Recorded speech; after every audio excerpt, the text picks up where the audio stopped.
This is an identification certificate issued actually originally to the Hungarian military, except for the Jews who were going to the forced labor camp.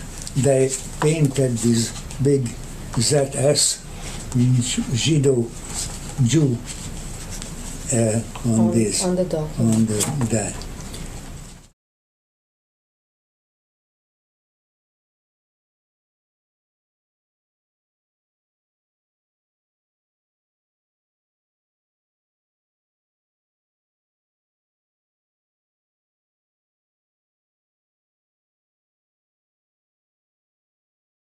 That was the first day of wearing the yellow star, and my first wife, she smiled because to her it was so unbelievable that in the 20th century this can happen.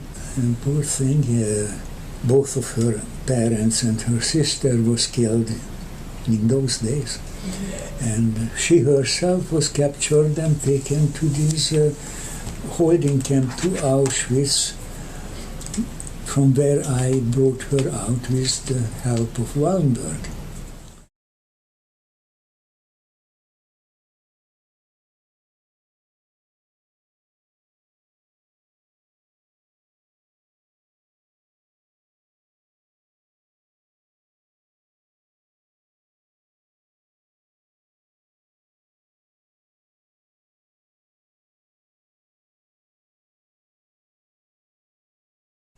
This was, of course, the most important paper that held out many times, most of the time, and saved so many lives.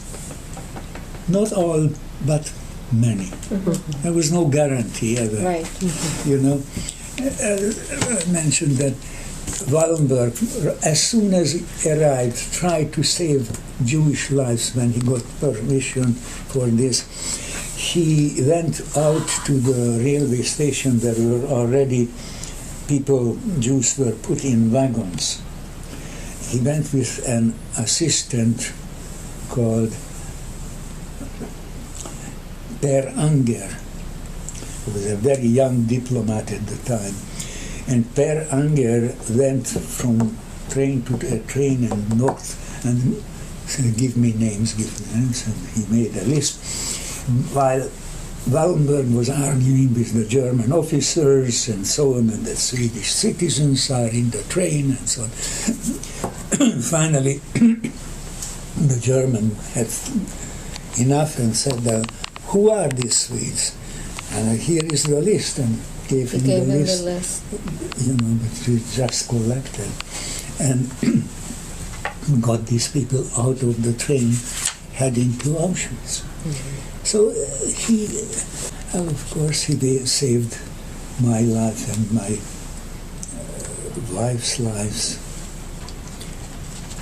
Gorbachev ordered a search in the Lublinka prison and found this daybook of Wallenberg's daybook from 1944, and took it home, and a newspaper called Expressen in 1990. In Sweden? In Sweden, it's a Swedish newspaper. Printed it page by page, and my first wife, who lives in Sweden, found that page and sent the appropriate page at August 5th at 4 o'clock, Koranyi, you know. That's when I had an appointment with Wallenberg. She was at that time in a camp, a holding camp to Auschwitz called Kistarcha, and she didn't know anything about that, but on the 7th, Monday, it's five prisoners. One of them was her to be released. And she wrote me a letter and sent me this page. But this is after the war. Right. And this is, of course, the passport itself, which was issued in August 1944, and it's a bilingual Hungarian and German, and he made it very impressive as he could, with the Swedish crown and everything else. So it looks formal. That's right. It looks a formal document. Yeah. And he negotiated with the Nazis, the Germans, and got permission to issue 5,000 like that. And that meant that we are future immigrants to Sweden, and therefore we are quote-unquote Swedish citizens. And being a citizen of a neutral country, we are exempted from the law referring to the Jews in Hungary, and that's what it states. You know? But eventually, Dr. Koranyi, he issued more than... Of course, when he got permission to print 5,000, he printed 20,000, and later up to 100,000 or even more, and well, you know, it's saved. Nobody can tell how many people, because you see, not all who had the paper did survive. Sometimes the Hungarians just tore it up and shot him, and so they didn't respect it. This kind of a thing. So that was not a guarantee, but in most of the cases it worked. It worked well, and sometimes it did not. Yeah.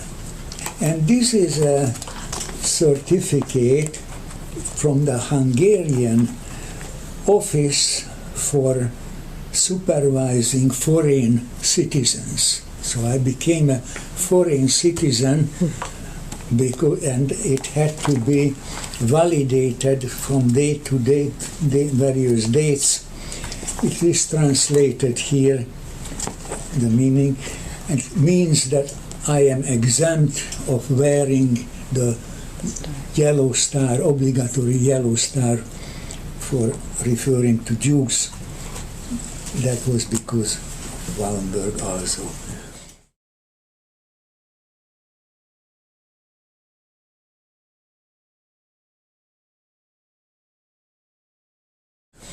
And this is a Swedish certificate in Hungarian, written in Hungarian, exempting me from the forced labor camp.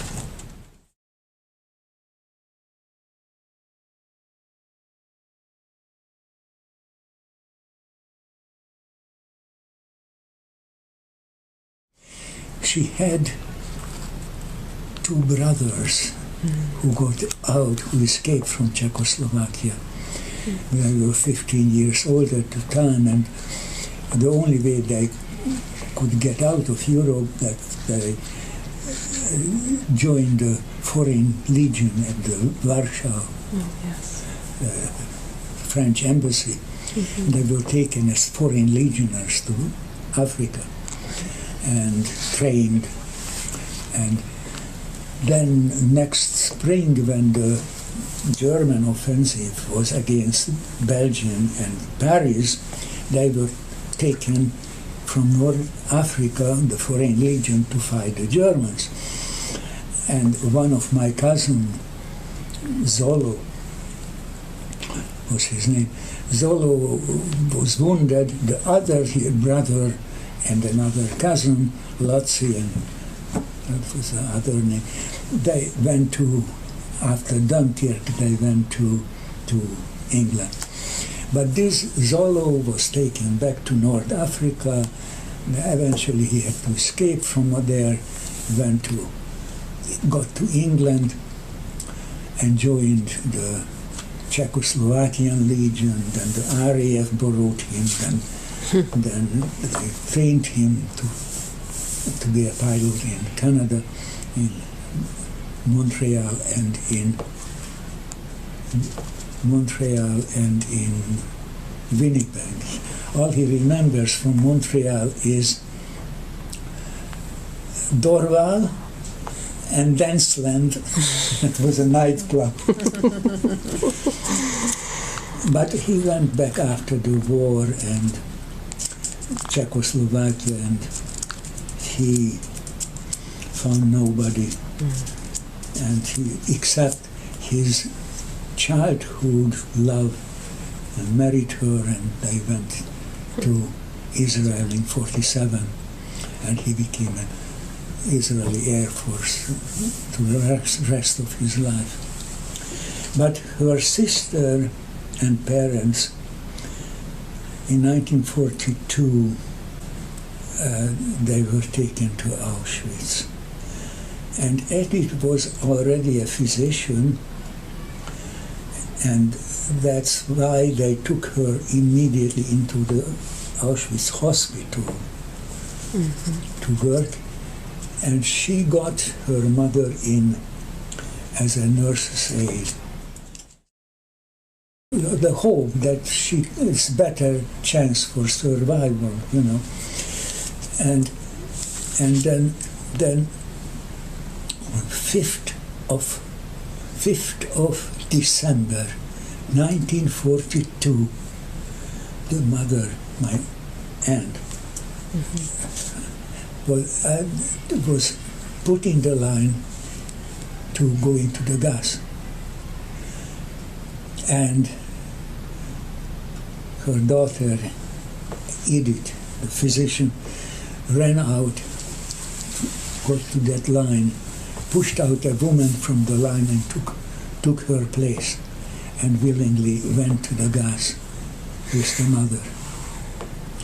And we know it because my cousin, who was an Israeli pilot, one day was driving home, and it was a pouring rain at night, and this woman was asking for a trip or help, and he picked her up, and they started to talk, and what's your name and where you come from, and with that woman started to wail and cry and says, "What's the matter?" And she said, "I know what happened to your mother and sister, because I was the woman whom your sister pushed out of the line and took my place to go in the gas." It was, yeah, that was one of those things.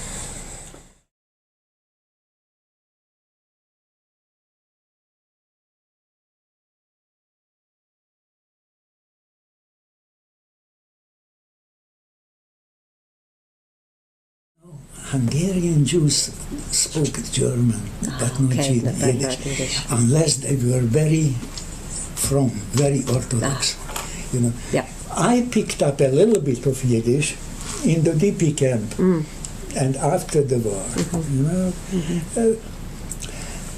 and the few sentences I knew in Yiddish saved my life, at least once. You see, after the liberation, the Russians declared a certain number of German and Hungarian prisoners of war to the International Red Cross. But then had a second thought and they shot them. But then, all of a sudden, they realized they have to present a certain number of people. It didn't matter who. Just a head count was important. Right. So, after 1 week, everybody spoke Russian in Budapest. Very primitive Russian were there for a reason. It's another interesting background why.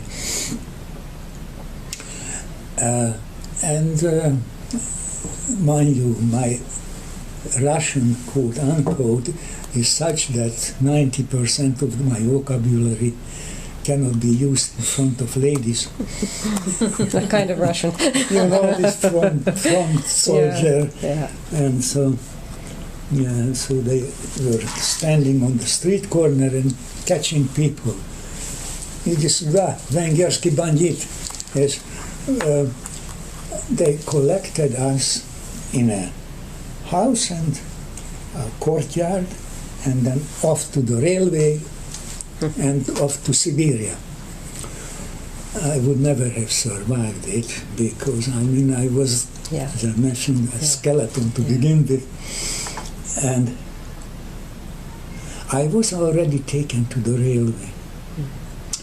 And there was a Russian officer passing by with red hair, kinky hair, and looked unsereins, unsereins, one of us, in Yiddish. He looked unsereins. So I pulled his sleeve and said, "Redst du Yiddish?" "Emes, seid ihr ein Yid?" "Emes." Took me to the door, escorted me out. Pashli, go. If he would sit here, I would not recognize him. No. But that saved my life. Another occasion when I was caught in similar situation, I was taken in a house where they collected these people in the courtyard. The front was bombed down, and the Russian sentry was walking up and down, 2 sentries. And I was waiting to be taken to the railway station. That was after the war, and I see that, mind you, I had by then sufficient training in this kind of thing. I see that the guy goes up to the sentry and takes out a bottle of something. The Russian gets it, and then he goes and he hides the bottle in the ruins. He goes back. Naturally, nuisance is evident. I stole the bottle. Gave it to him again. Pass. And ran for my life. So these kind of things.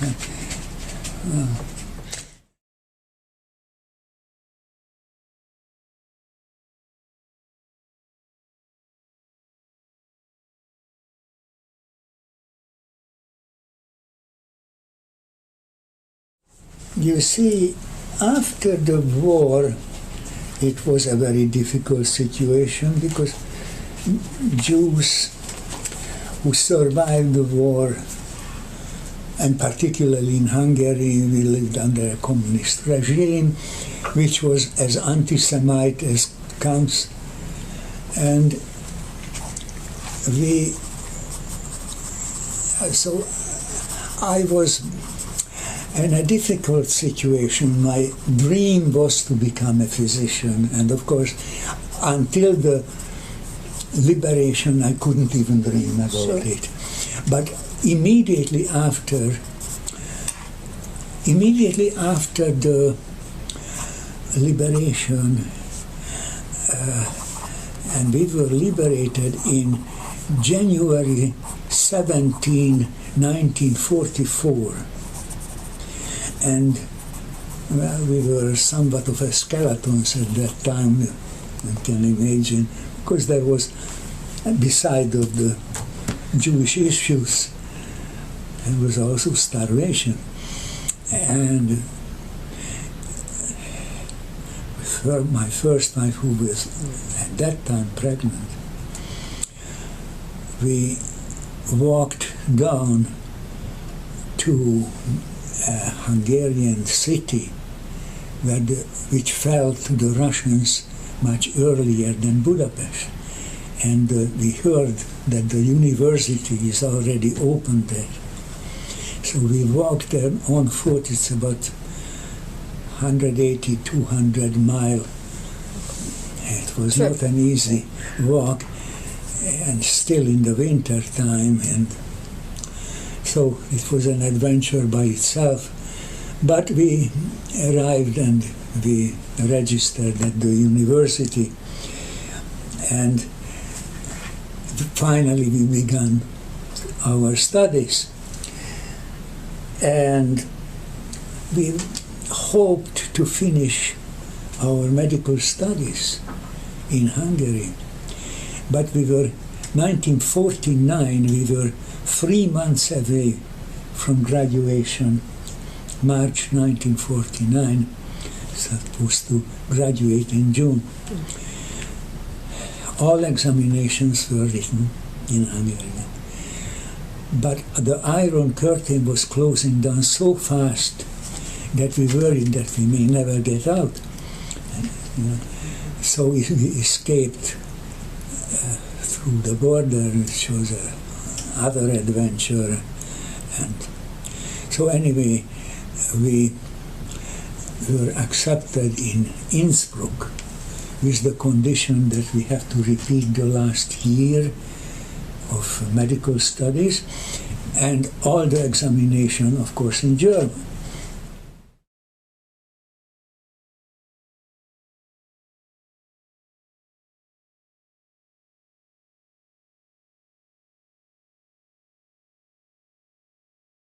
From Vienna, one of us, we had a group of 5 medical students from the same class. We were all escapees. And one of them called up the dean in Innsbruck. And the dean accepted us, and that was in April somewhere, 1949, accepted us provided we be there before 1st of May.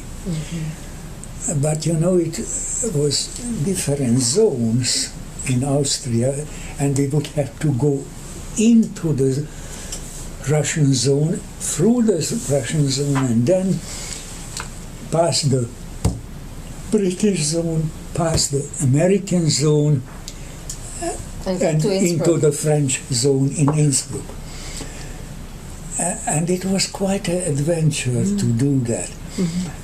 Well, the first part, of course, was quite dangerous because the Russians...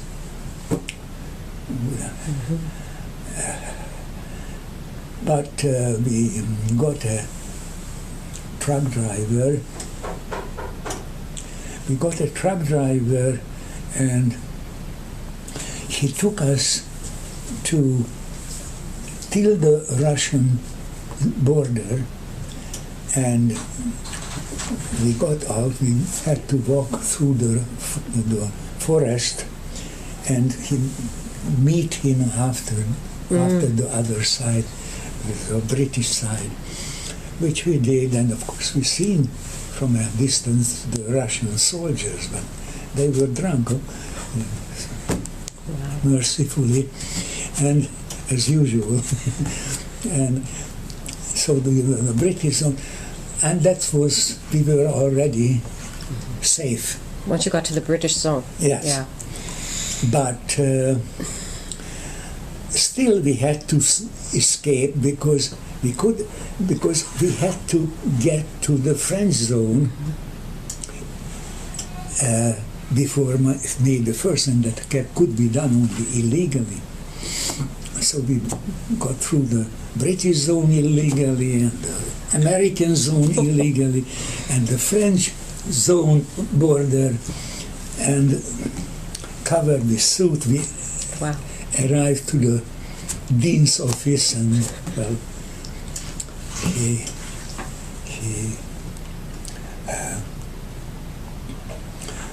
accepted us, and then we, from there, the dean's office, because we didn't have 2 cents to rub together. Some of us didn't. I spoke German, but not that good, but reasonably. But some of them didn't. So we decided, let's go to the French commandature, and we give ourselves up that we are here illegally. They will put us in a jail and feed us, and we'll sleep. And we dreamed beautiful dreams. And so, but in the French commandature, they told us to come back next week. They didn't have place in the jail. It was probably full. We were very disappointed. So then we were sent to this DP camp. That was again to walk another 10 miles. So we arrived after 10 miles to this DP camp, and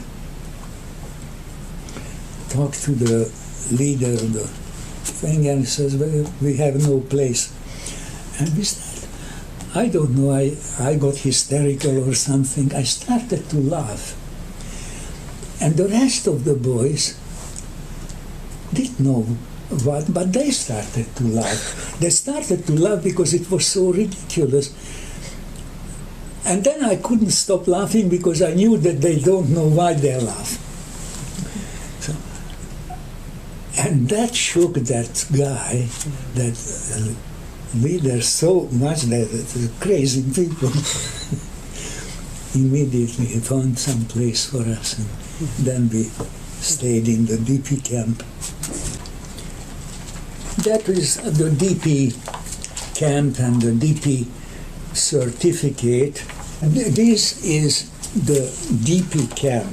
Right. And you see, why is it important? Because they should know what is the DP camp, what happened after the Holocaust, that these people were kept in Germany and in Austria, in these DP camps, displaced person camps.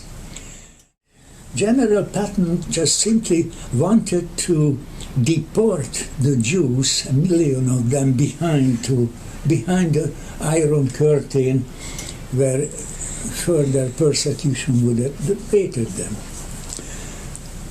And, well, he was a rabid anti-Semite, Patton.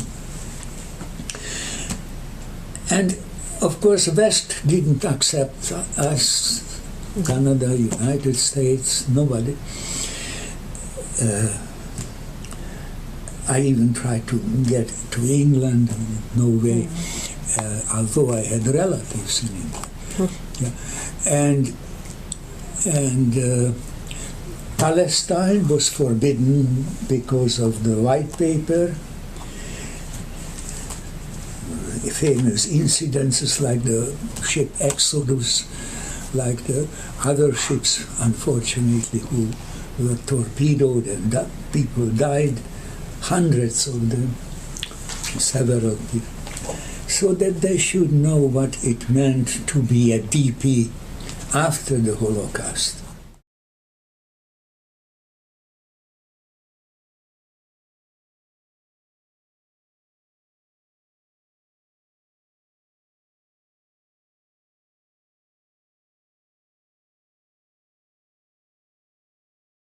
And then I did some extra studies. My wife, at that time we were already divorced, but we remained friends because I had an enormous feeling of responsibility for her. So she went to Sweden and I went to Israel.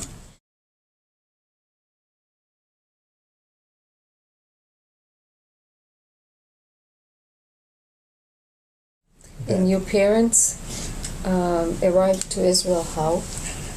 Well, they after the war or after the war, you see, they were allowed out because, you see, there was a communist system in Hungary already, communist, and they simply just said that, well, we fleece them as much as we can, take as much as we possibly can. It reminds me of your document I showed you before. What is law? We had all the apartment and everything, and we had a magnificent garden. In the picture is in here in that book. Father, that was his hobby. Rose garden. He had 2,500 rose bushes. Fantastic.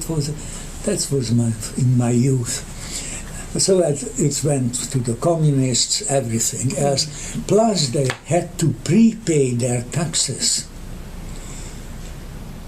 for 10 years before they were allowed to be out in a short. Of course, you see, and beside which they were over 55 at that point. It would cost only money to the states to keep them.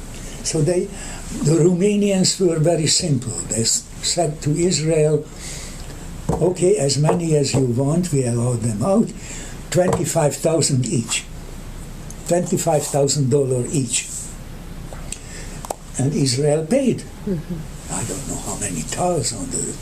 Millions, probably. Million on that side. But they paid for ransom to also a communist regime. So that's the way they got out from Hungary.